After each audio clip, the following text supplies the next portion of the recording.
السلام عليكم ورحمه الله البنات، كي درتوا ولا لاباس عليكم؟ بخير. كانت من الفيديو ديال اليوم نلقاكم وانتم في احسن الاحوال.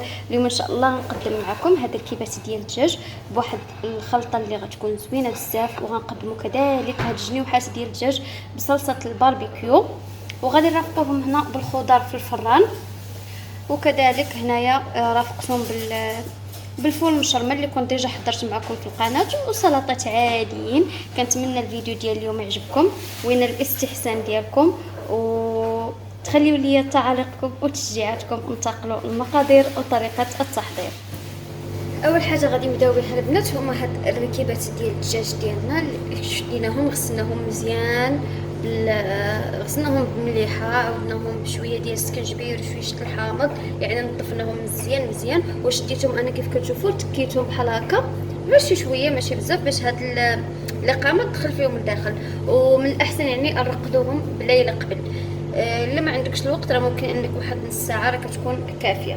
بالنسبه للمقادير اللي غنحتاجو لهم، هنا عندي واحد المعلقه كبيره حتى 2 المعالق ديال صلصه الصوجه، هذه الخفيفه. انا هذه عندي فيها الملح قليل.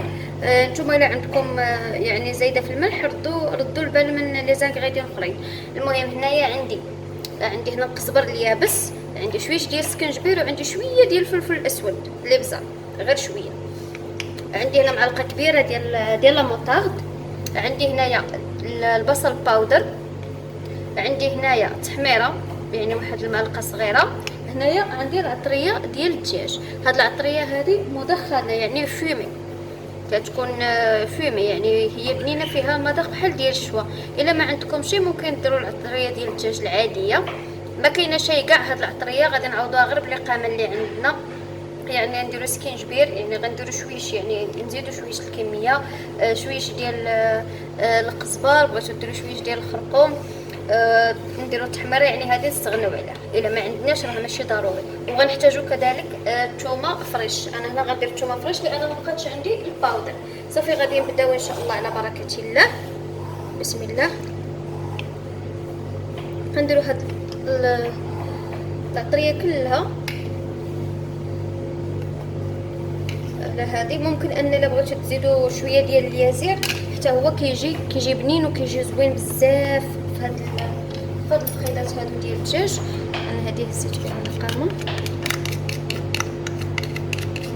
غتلاحظوا معايا البنات انا هنا ما غنديرش الزيت دابا، من بعد عاد غادي ندير الزيت. كنعرفوا ان الزيت فاش كنديروه راه ما كيخليش هاد الدجاج يشرب الماغينات ديالو، يعني كيدير له بحال واحد الطبقه اللي كتعزل عليه هاد الماغينات هذه ما كتدخلش عليه. هنا درت الثومه صافي. انا غادي نخلط بيدي سمحوا لي، يعني ما كنعرفش نخدم هكا.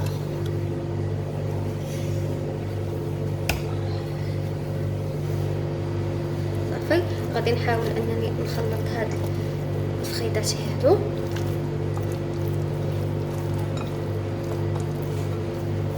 جربوا ان شاء الله وغادي يعجبوكم، كيجيو بنان بنان بنان بزاف بزاف. الا بغيتوهم يكونوا شويه حارين ممكن تزيدوا لهم شويه ديال الهريسه. انا خلاص هاد الاقامه هذه اللي عندي ديال الدجاج فهي شويه حاره، داكشي علاش ما ضفتش ليهم الهريسه. صافي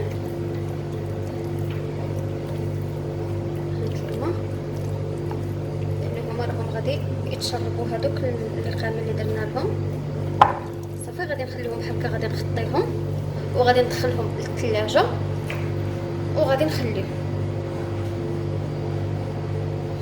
دابا غادي ندوزو نوجدو هاد الجنيوحات. كيف كتشوفوا يعني الجنيوح راني فصلته على النص ديالو. هادو غادي يكونوا بصوص ديال الباربيكيو. حنا غادي نحتاجو لهم شويش ديال التحميره، شويه غنحتاجو شويه ديال السكنجبير،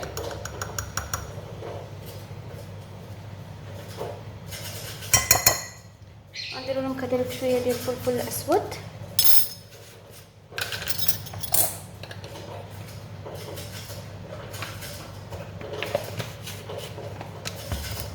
نديرو الصلصه ديال الباربيكيو،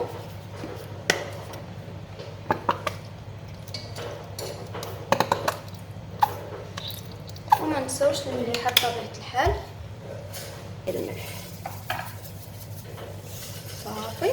غادي نخلطوا هاد المقادير هادو نتبلوا بهم هاد الجنوحات، ومن بعد غادي ندخلوهم. هنا خديت الصينيه ديال الفران، نزلت فيها الورق ديال الزبده وغادي نستفهم على هاد الشكل هذا. غادي ندخلهم للفرن. قبل ما ندخلهم غادي نرشهم بواحد الخويط ديال الزيت، يعني غير شويه ديال الزيت صافي. وغادي ندخلهم الفران اللي انا مسخناه من قبل على درجه حراره 180 حتى يتحمروا ليا، وغادي نخرجوهم. بطبيعه الحال البنات ما خصناش نبالغوا في الطياب ديالهم باش ما ينشفوناش. هنايا استفت هذوك الكيبات اللي عندي، فانا غادي ندير لهم شويش ديال الزويته هكا من الفوق، على شويه بحال هكا لهم كاملين صافي. وغادي نعاود نغطيهم مزيان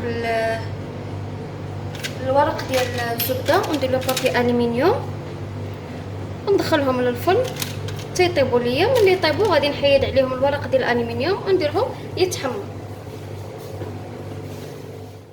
هنايا البنات صافي درت شويه ديال الخضر هنايا مشكله باش تبخر.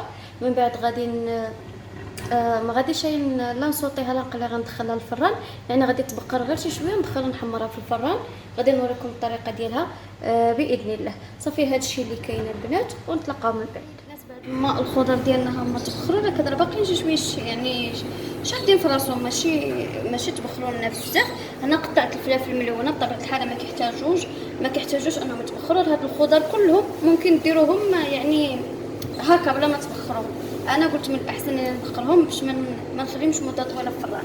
المهم البنات غادي ناخذ هنايا واحد شويه ديال زيت العود. غنبداو بالفلفل هي الاولى، ترشوها بشويه ديال زيت العود ورشوها بشويه ديال المليحه وشويه ديال الفلفل الاسود. رشها بشويه الملحه وشويه ديال الفلفل الاسود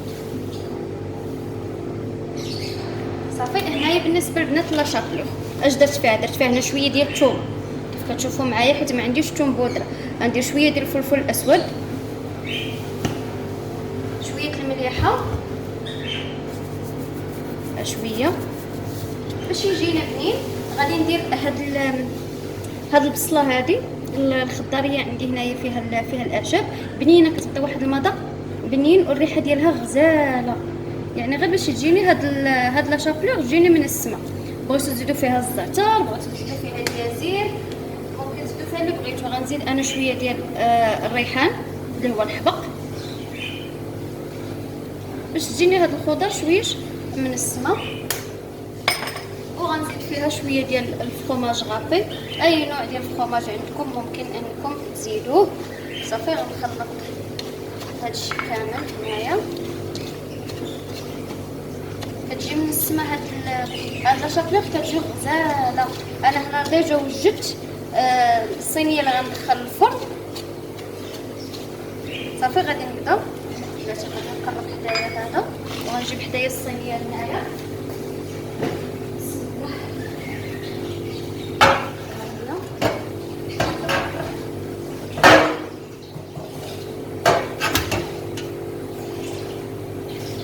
صافي غادي نبدا ناخذ هاد الفلافل هادو على هاد الشكل.